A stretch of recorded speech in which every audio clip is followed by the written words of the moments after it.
Hello बच्चों, आपका स्वागत है आपके अपने channel Hindi learn and fun में। बच्चों, आज हम पढ़ेंगे कक्षा 10 की हिंदी स्पर्श भाग 2। ठीक है, उसमें कबीरदास जी के दोहे पढ़ेंगे। कबीरदास जी के साखी साखी के नाम पहले सन ये हम देखेंगे। और इससे पहले बच्चों हम ये जान लेते हैं कि कबीरदास जी कौन है। कबीरदास जी किसी एक धर्म को नहीं मानते थे, वो मनुष्यता को मानते थे। वो जगह जगह घूमते रहते थे और प्रत्यक्ष ज्ञान प्राप्त करते थे। उनके द्वारा रचित साखियाँ अवधी, राजस्थानी, भोजपुरी, पंजाबी आदि भाषाओं में उन्होंने लिखी हैं, उनकी दिखाई देती हैं। ठीक है, तो उनकी भाषा कैसी थी? सधुकड़ी भाषा थी। अब देखिए बच्चों, क्या है ये? ऐसी वाणी बोलिए मन का आपा खोए, अपना तन शीतल करे औरन का सुख होए। कबीरदास जी कहते हैं हमें ऐसी भाषा बोलनी चाहिए, हमें ऐसा व्यवहार करना चाहिए सामने वाले से कि सामने वाला हमारे में ही खो जाए, हमारी बातों में खो जाए, उसे हमारी बातें बहुत अच्छी लगे। उससे क्या होता है कि हम भी बहुत खुश होते हैं, हमें भी अच्छा लगता है, क्योंकि जब हम किसी से अच्छी बातें करेंगे तो सामने वाला भी हमसे अच्छी बात करेगा, तो हमारा भी मन शीतल होगा और दूसरे का भी मन शीतल होगा। तो इसमें कबीरदास जी यही बताने की कोशिश कर रहे हैं कि हमें सबसे अच्छा व्यवहार करना चाहिए। ठीक है, इसका काव्य सौंदर्य, काव्य और भाव सौंदर्य देख लीजिए क्या है। कबीरदास जी की भाषा सहज एवं सरल थी। ठीक है, वाणी बोलिए, वाणी बोलिए में अनुप्रास अलंकार का प्रयोग हुआ है। ठीक है, क्योंकि एक ही वर्ण की आवृत्ति हुई है, इसलिए यहाँ अनुप्रास अलंकार का प्रयोग हुआ है। उनकी भाषा सधुकड़ी है। घुमक्कड़ी भाषा का प्रयोग उन्होंने अधिकांश किया है, क्योंकि वो एक ही जगह पे नहीं रहते थे, वो जगह जगह जाते थे, तो इसलिए उनकी भाषा में हर जगह का मेल था। ठीक है, अगला देखते हैं हम। कस्तूरी कुंडली बसै मृग ढूंढे बन माही, ऐसे घटी घटी राम है दुनिया देखे नाही। अच्छा, इसमें क्या कह रहे हैं कबीरदास जी कि मृग के नाभि में कस्तूरी होती है जो उसे महकती है, और वो उसी महक से पूरे जंगल में उसे ढूंढता है, लेकिन वो तो उसी की नाभि में है, लेकिन वो पूरे जंगल में ढूंढता है उसे। इसी तरह हम जगह जगह राम को ढूंढते हैं, पर ये नहीं देखते कि राम तो हमारे अंदर ही बसे हैं। ठीक है, राम हमारे अंदर ही होते हैं। जब हम अच्छा व्यवहार, अच्छी चीज़ें करते हैं तो भगवान को हम अपने आप पा लेते हैं। ठीक है, इसमें यही बताया है कबीरदास जी ने कि हमें मतलब भगवान को ढूंढने की जगह जगह जाने की ज़रूरत नहीं है। हम एक जगह अच्छा व्यवहार लोगों से करें और अच्छी अच्छी चीज़ें सबके लिए करें, उसी से हमें भगवान मिल जाते हैं।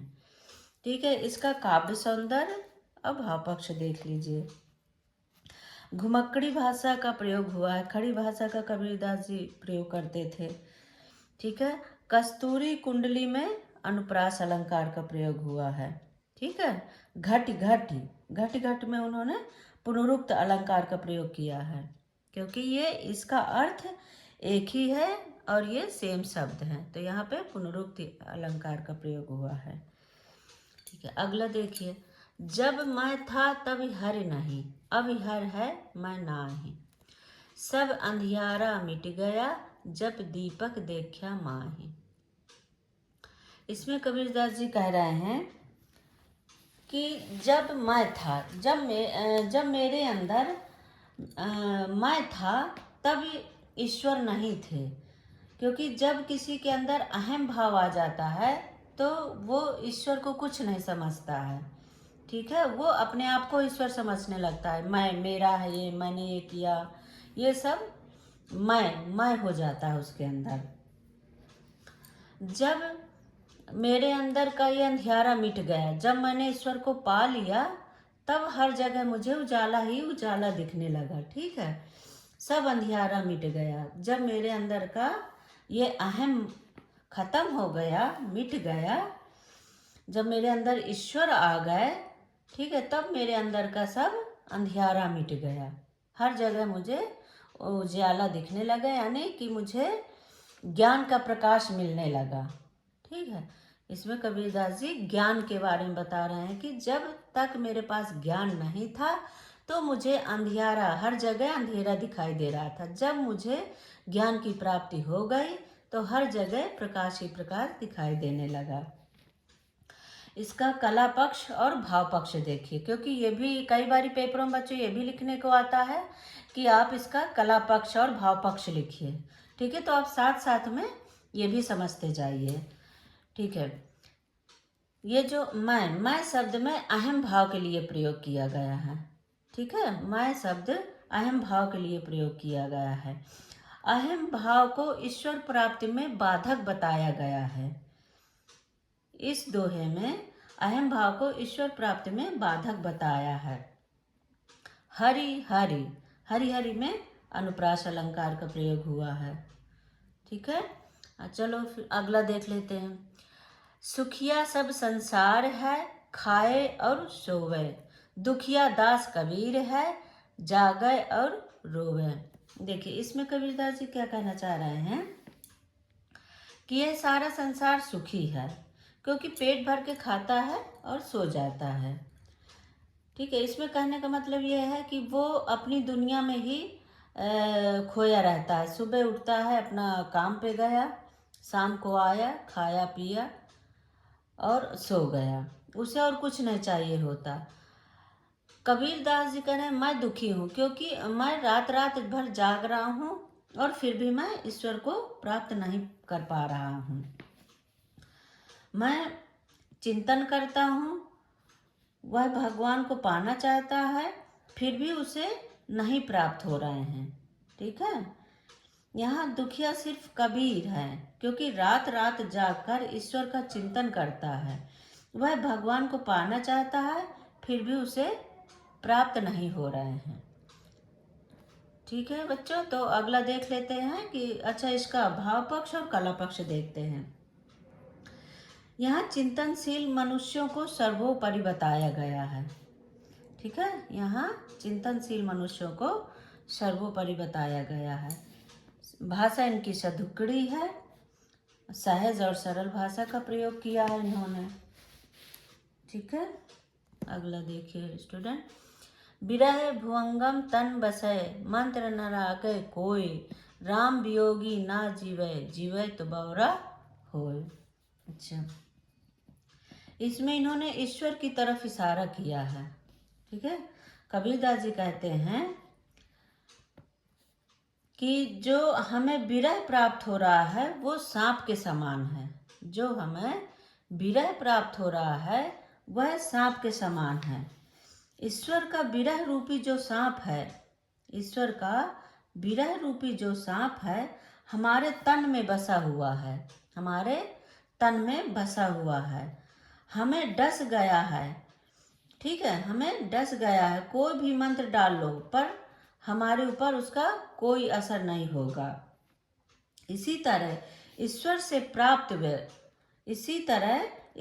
प्राप्त किया हुआ विरह व्यक्ति जीवित ही नहीं रह सकता। जिस तरह ईश्वर से उसे विरह प्राप्त हो रही है वह व्यक्ति जीवित नहीं रह सकता। अगर वह जीवित रहा भी तो वह मतलब पागल के समान है, वो पागल ही हो जाता है।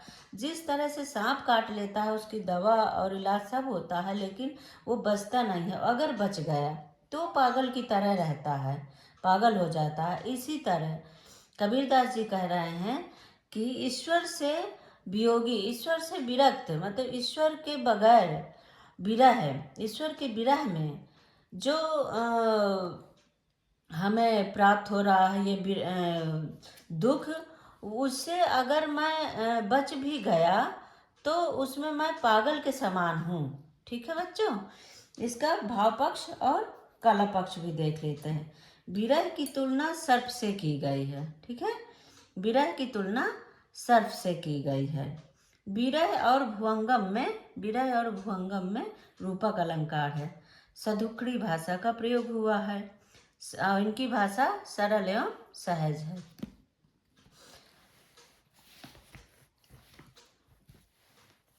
देखिए अगला, देखिए निंदक नेड़ा राखिए, निंदक नेड़ा राखिए, आंगन कुटी बधाई, बिन श्रावण पानी बिना, निर्मल करे सुभाई।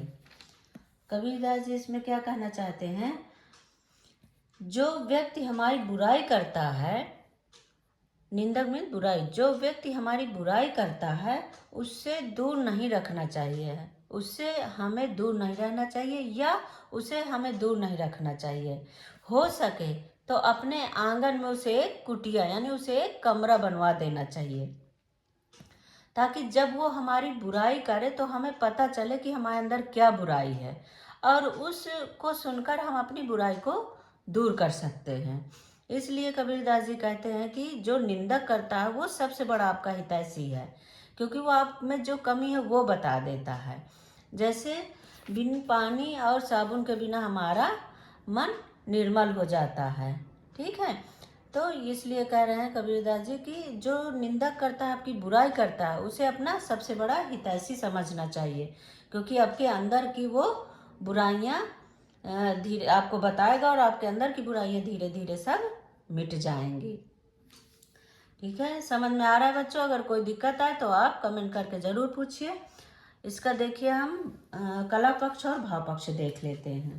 ठीक है, इसमें निंदा करने वाले को अपना परम मित्र समझना चाहिए। ये बताया गया है क्या कि निंदा करने में जो निंदा करता है उसको परम मित्र अपना समझना चाहिए। ठीक है, निंदक नेड़े, निंदक नेड़े में अनुप्रास अलंकार का प्रयोग हुआ है। इनकी भाषा सदुकड़ी है और सहज और सरल भाषा का प्रयोग किया है, क्योंकि वो हर जगह घूमते फिरते रहते थे तो वो प्रत्यक्ष ज्ञान प्राप्त करते थे और हर जगह की भाषा उनमें मिली हुई होती थी, तो हर जगह के भाषा मिलकर ही उनके दोहे बनते थे। ठीक है बच्चों, आगे देखिए।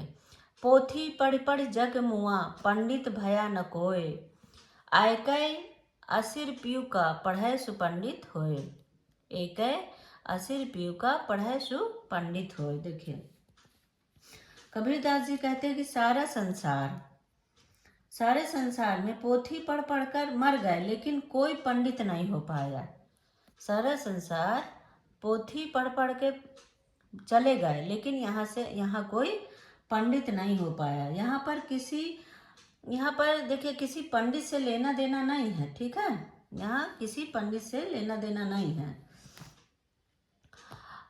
कबीरदास जी यहाँ कह रहे हैं कि अगर एक अक्षर हमें ज्ञान का मिल गया, एक अक्षर ईश्वर का ज्ञान जान लेता है, ईश्वर के बारे में जान लेता है, उस चीज का हमें एक अक्षर भी हमने पा लिया, तो ये सोचिए कि हमने पूरे संसार को तार दिया। ठीक है, हमने सारे संसार को तार दिया।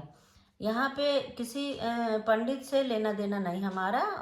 कबीरदास जी ये कह रहे हैं कि यहाँ पे बहुत आए और बहुत चले गए, लेकिन वो सोचते हैं हम बहुत बड़े पंडित हैं, लेकिन उन्हें जो असली ज्ञान है ईश्वर का वो नहीं प्राप्त हो पाता। अगर ईश्वर का एक अक्षर भी उन्हें पता चल जाए तो वो सोचिए कि संसार का उन्होंने तार कर दिया। ठीक है, इसका भाव पक्ष और कला पक्ष देखिए। भाव पक्ष क्या है, जब हम ईश्वर को जान लेते हैं तो सब प्राप्त हो जाता है। ठीक है, पोथी पढ़ पढ़, ये देखिए इसमें क्या है, अनुप्रास अलंकार का प्रयोग हुआ है और इनकी भाषा सहज और सरल है और सदुकड़ी भाषा का इन्होंने प्रयोग किया है। ठीक है, अगला क्या है, हम घर जाल्या आपड़ा लिया मुरादा हाथ, अब घर जालो ताश का ते चले हमारे साथ। यहाँ कबीरदास जी कह रहे हैं, देखिए इसका अर्थ एक इसमें छिपा है। पहले मैं इसका अर्थ सीधे सीधे बताती हूँ। हम घर जाले आपड़ा, पहले हमने अपना घर जलाया। ठीक है, मशाल लेकर पहले हमने अपना घर जलाया, फिर मशाल लेकर हम चल पड़े हैं और जो हमारे साथ जा रहा है अब उसका भी घर जलेगा। सीधे सीधे तौर पर इसका मतलब ये है, लेकिन इसमें क्या अर्थ छिपा है वो देखिए। ठीक है, ये कबीरदास जी कहते हैं कि सबसे पहले मैंने अपने अंदर की बुराई को जलाया है। ठीक है, सबसे पहले मैंने अपने अंदर की बुराई को जलाकर मारकर खत्म कर दिया है। अब ज्ञान रूपी मशाल लेकर, ठीक है, अब ज्ञान रूपी मशाल लेकर अपने हाथ में ले लिया है। अब जो जो मेरे साथ चलेगा, जो जो मेरे साथ चलेगा, मेरे साथ रहेगा, वे चारों ओर उसके साथ चारों ओर ज्ञान का प्रकाश फैलाएंगे, उसे भी ज्ञान मिलेगा और चारों ओर ज्ञान का प्रकाश फैलाएंगे। ठीक है, यहाँ पर प्रतीकात्मक शैली का प्रयोग हुआ है और इसकी भाषा सहज एवं सरल है, सधुकुड़ी भाषा का प्रयोग हुआ है। और बच्चों इसके मैं प्रश्न उत्तर अगले वीडियो में बनाऊंगी, आप देखिए। अगर कोई दिक्कत लगे तो आप कमेंट करके पूछिए। थैंक यू बच्चों, कमेंट करिए, सब्सक्राइब करिए मेरे चैनल को, लाइक करिए। Thank you.